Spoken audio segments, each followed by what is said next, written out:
Oke, di sini saya sudah kedatangan dua narasumber ya dari mahasiswa fisioterapi ya Mas. Iya Mas. Nah, kalau boleh tahu dari universitas mana nih Masnya? Iya Mas. Oh, sebelumnya perkenalkan diri dulu deh dari Masnya? Saya Andika dari Prodi S1 Fisioterapi Universitas Aisyah Yogyakarta, semester 3 Mas. Semester 3 ya? Iya. Kalau Masnya? Kalau saya sendiri, saya Gazir Bandar Pasha. Saya dari Prodi Fisioterapi juga sama dengan Mas. Semester 3 juga dari kampus Universitas Aisyah juga.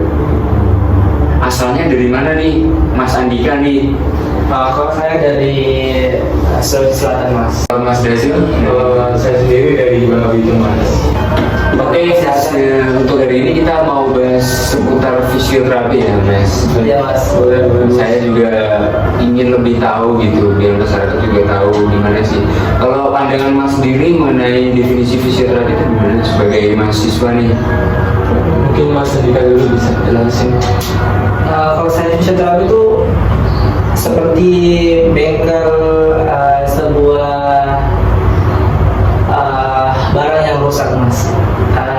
Gimana? Pelan-pelan dulu biar teman-teman yang dengerin biar tahu. Seperti bengkelnya kedokteran itu dia mengembalikan atau meningkatkan fungsi dalam tubuh. Dia meningkatkan aktivitas dari tubuh yang bermasalah. Meningkatkan aktivitas dalam tubuh yang Iya. bermasalah. Iya. Gimana tuh cara meningkatkannya? Misalnya tuh apa ya? Tenang. Boleh diminum dulu nih.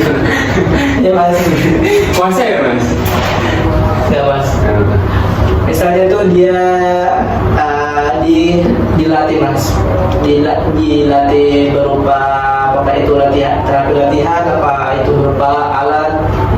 Nah itu alatnya itu sendiri ada yang di fisioterapi. Tuh. Kalau Masnya?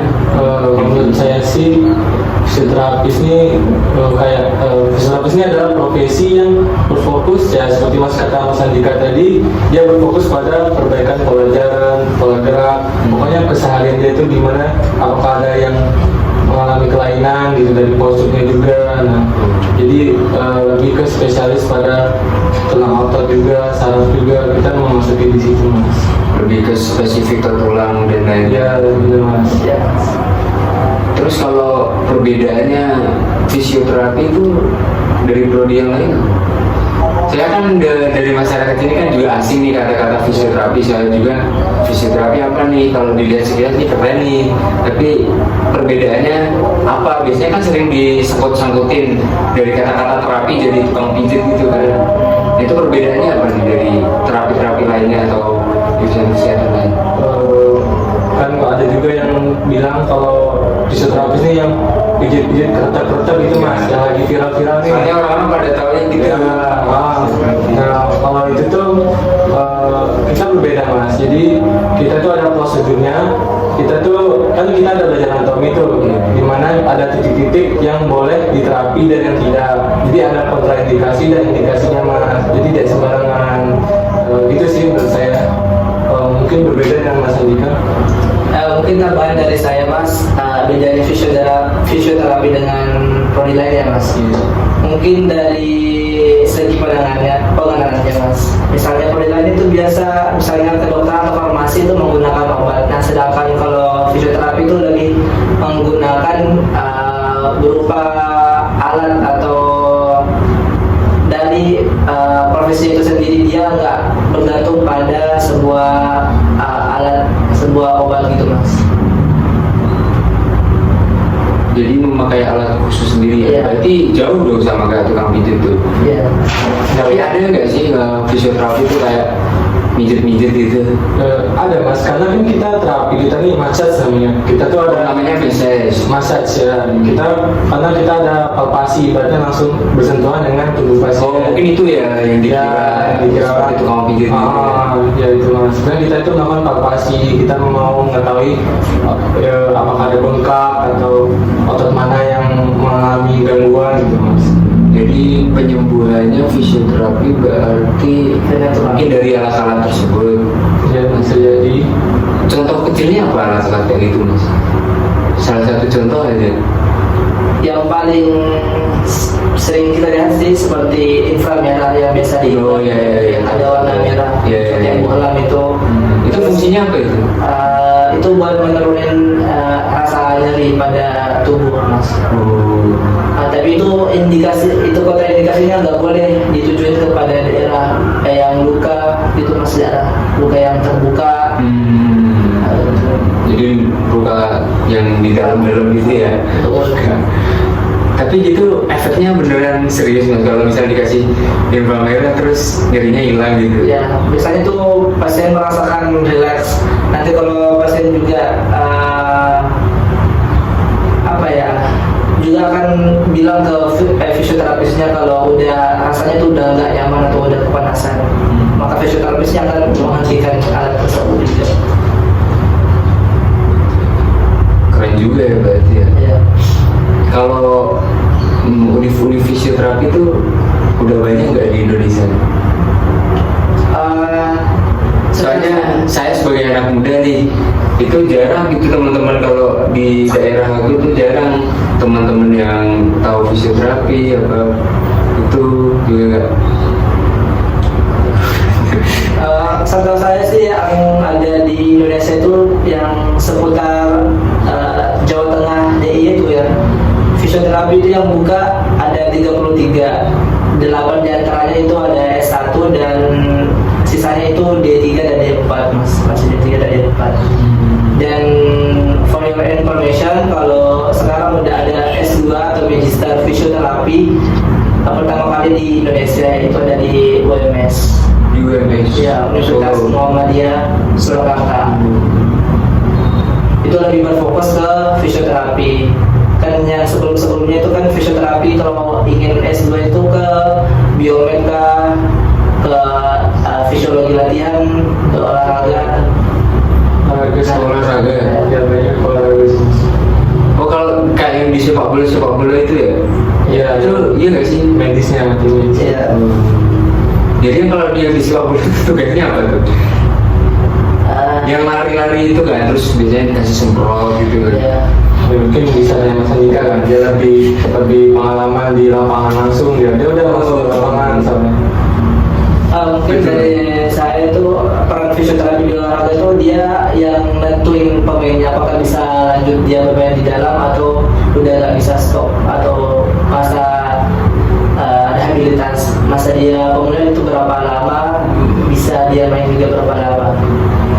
Ada juga tuh biasanya pemain sebelum main itu ada minta dipasangin sebuah alat namanya taping, itu buat mencegah adanya benturan dari lapangan atau benturan dari tendangan lawan. Oh yang kayak plaster gitu Ya, ya? itu namanya Tapping itu namanya? tissue tapping. Itu sih harganya juga lumayan bervariasi ya mas, dari ada yang 45 sampai kata dosen saya ada yang 1 juta. Tapping doang gitu? Tapping. Fungsinya juga beda-beda, ada yang buat sterilisasi, ada yang buat stimulus saraf ya, itu yang stimulus saraf itu yang paling mahal mas. Dan model pelekatannya itu beda-beda, ada yang bentuk jaring, ada yang bentuk segi melingkar atau bulat, bervariasi mas, tergantung cara peletakannya di mana. Beda banget ya sama tukang pijat ya? Iya. Baru dari sini aja udah beda ya? Saya tukang pijat itu dia mijat itu secara fisiologi otaknya itu terpaksa gitu, nanti kesakitan, makanya tuh tukang urut kalau urut itu kadang pasiennya itu teriak-teriak, itu nggak baik buat ototnya, nanti kena trauma gitu, malah putus mas. Tapi kadang kesel nggak sih kalau dibanding-bandingin sama tukang pijat gitu?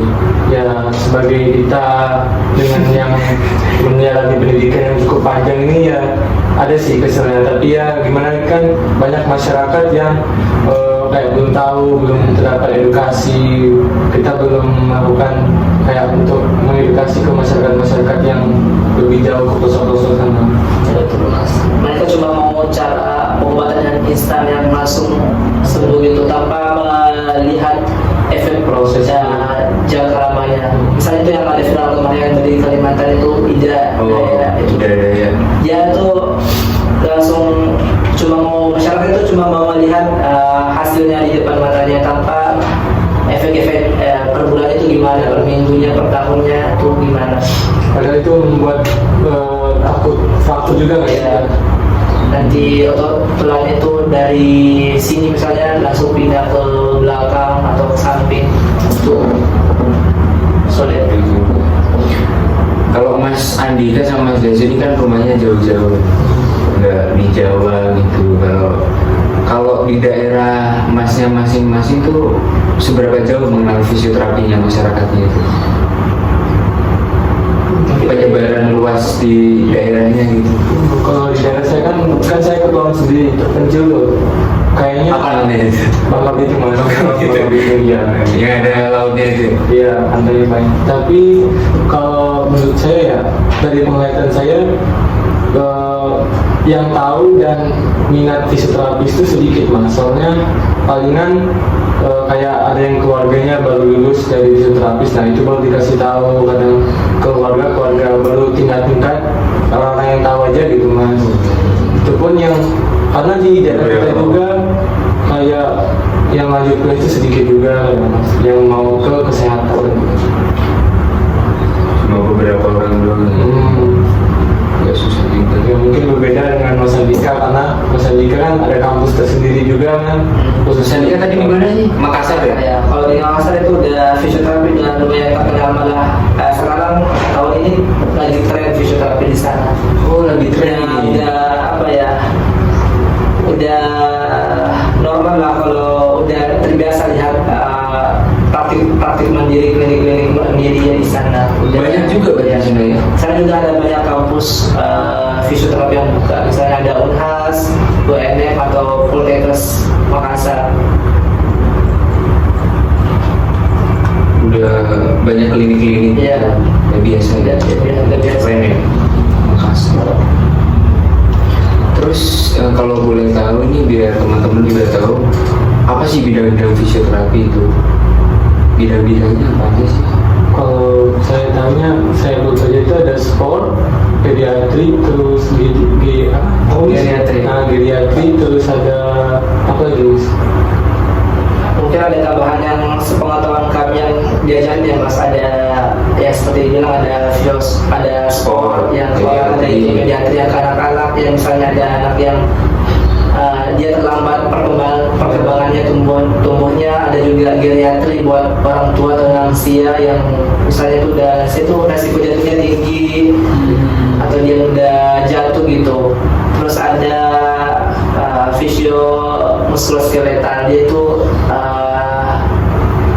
itu lebih berfokus pada pasien-pasien yang habis pasca operasi, dan ada juga fisio yang lebih ke neuro yang larinya berfokusnya ke orang yang habis stroke seperti itu. Berarti hampir kayak dokter ya? Mungkin kalau dokter itu spesialis gitu ya? Ya, Tapi itu maksudnya spesialis apa enggak? kita nggak profesi tersendiri. Kita lebih fokusnya itu habis ke dokter, Iya. ya kita yang ke perawatannya yang berperan lebih banyak yang di belakang perawatannya. Kan dokter itu cuma misalnya dia nanganinnya itu cuma 1 hari, kita malah bisa berminggu-minggu, bertahun-tahun perawatannya. Biasanya itu kita menangani pasien itu bisa habis dari dokter ortopedi biasanya, spesialis ortopedi. Yang berfokus pada tulang. Berarti juga ada yang di rumah sakit, penempatannya di rumah sakit. Ada. Saya itu yang terdekat di Solo. RS Solo.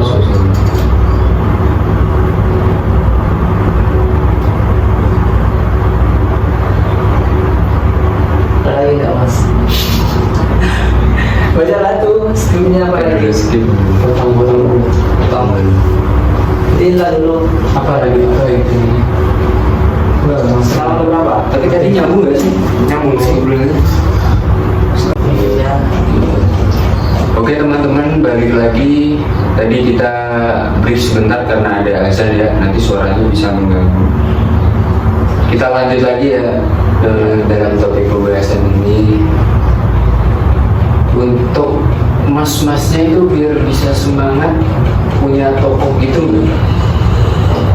Kayaknya ada ya. Kalau saya ada sih mas, namanya itu ada. Ya, ini nggak masuk jadi kata-katanya. Kalau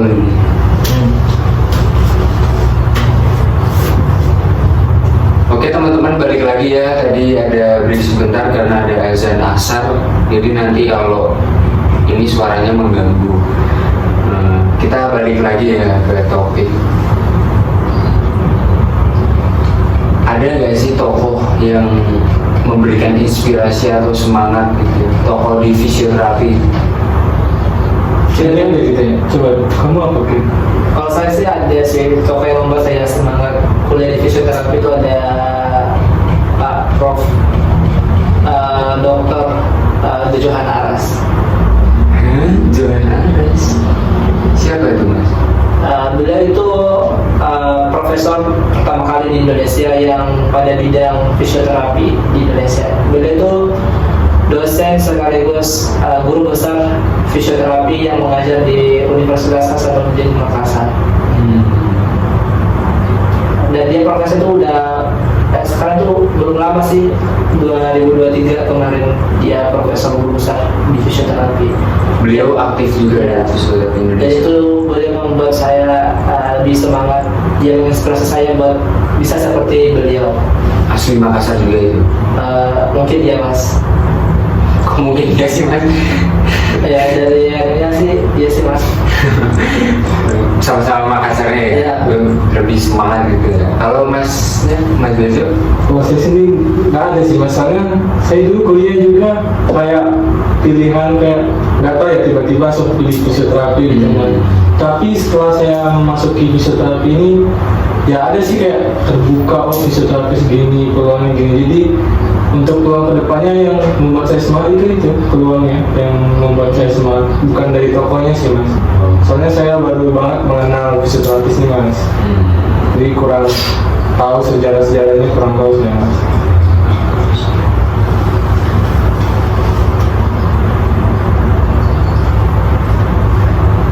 Kalau menurut Mas tuh apa sih terobosan sama harapannya untuk fisioterapi ke depannya gitu? Kalau dari saya sendiri sih harapan untuk fisioterapis ya, atau mungkin harapannya untuk kedepannya itu fisioterapis ini bisa mengimbangi dengan kedokteran gitu mas, karena kita juga mempelajari semuanya itu anatomi, termasuk fisiologi latihan juga kita masukinya lebih jauh, hampir sama kayak kedokteran. Cuma ya itulah beda kita, kita cuma pemberian terapi fisik, bukan bukan obat-obatan. Tapi harapan saya setidaknya profesi ini semakin meningkat untuk berbidang pada kayak apa ya, profesi ini ya, apa sih mas, meningkat biar apa gitu harapannya? Kalau saya sih terobosan dan harapan saya di fisioterapi ya, yang pertama itu terobosannya agar adanya kolaborasi antara pemerintah dan profesi fisioterapi di Indonesia. Mereka menciptakan sebuah alat untuk memudahkan seseorang itu pemulihannya lebih cepat. Misalnya anak-anak dengan keterlambatan pertumbuhan itu dari fisioterapi itu menciptakan sebuah alat untuk menstimulus badan seorang anak itu lebih cepat berkembang, biar kita itu nggak kalah jauh dengan negara-negara maju yang ada di luar sana. Dan harapan saya untuk fisioterapi itu agar tetap semangat dan tetap menginspirasi profesi-profesi di luar sana, karena banyak profesi di luar sana yang ingin mengambil peran fisioterapi, tetapi mereka belum mengerti atau dipaham terkait fisioterapi itu apa. Pada punya harapan besar ini. Ya lebih maju aja mas, soalnya ya kan karena emang profesi ini belum begitu dikenal masyarakat Indonesia ya. Kalau luar negeri mah udah kayak ya sangat dibutuhkan banget, masuk banyak gitu, pasiennya juga banyak.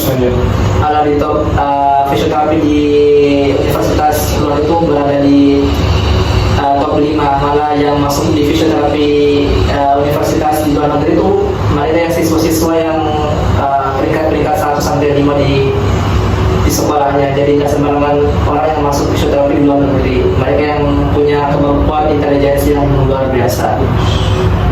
Itu sih Mas. Oke, sebelum menutup podcast ini karena waktunya udah lebih ini ya waktunya. Sebelum menutup podcast ini saya mau tanya sedikit Mas. Tanya apa ya Mas? Boleh sih Mas, tanya apa aja sebagai penutup kita. Mungkin Mas mau tanya, mau daftar gitu di mana untuk fisioterapi, bisa sih. Rencana Mas ke depan setelah lulus fisioterapi ini apa? Mas sendiri kuliah di mana Mas? Anjing.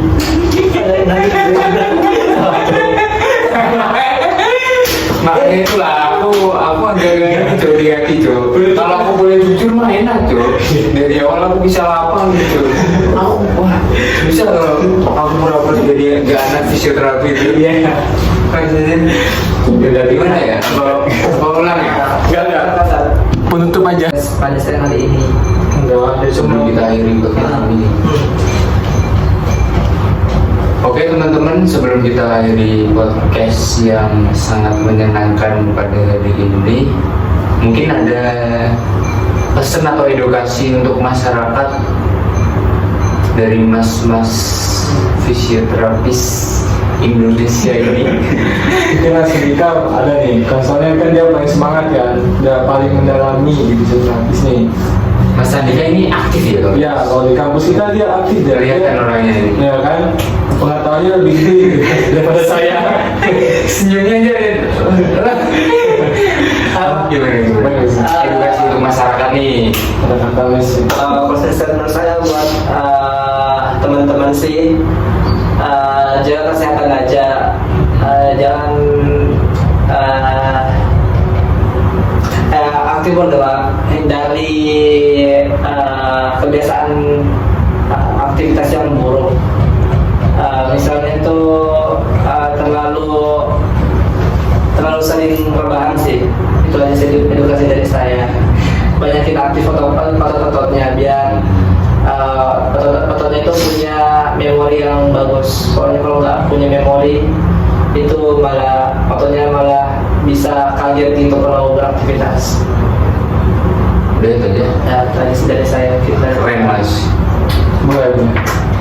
Kalau saya sih mungkin untuk masyarakat ya, mungkin fisioterapis nih mungkin bisa dicontoh sebagai pedoman karena kita aktivitas yang banyak gerak ya Mas. Iya. Betul. Jadi mungkin untuk kedepannya banyak kenal rebahan dan kita juga isinya lebih dikenal gitu kan, lebih banyak.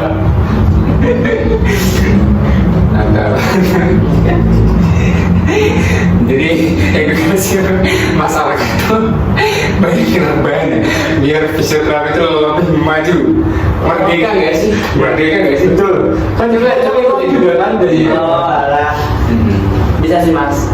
Ya, nggak apa-apa lah sedikit lah. dia juga di lapangan kan dapat uang ya, hebat ya. Yang Mas itu Paling aktif sendiri ya. Iya. Dia ada pengalaman.